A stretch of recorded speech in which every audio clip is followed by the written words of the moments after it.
சரி கஷ்டப்படுறாளே நான் என்ன பண்ணுவேன் வேமாடி பையா போய் சேட எழுத போறீங்களா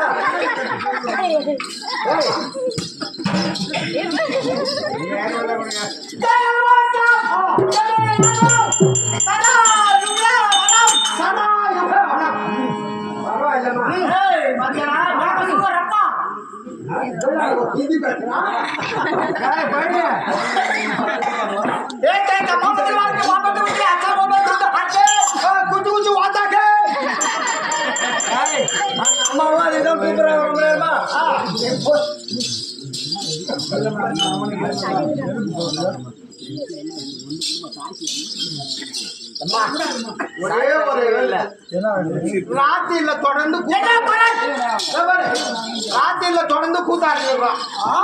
கண்ணெல்லாம் ரொம்ப எரிச்சலா இருக்குது உடம்பு ரொம்ப சூடாகி போச்சு ஒரே ஒரு அள்ளி கொடுத்தா போதும்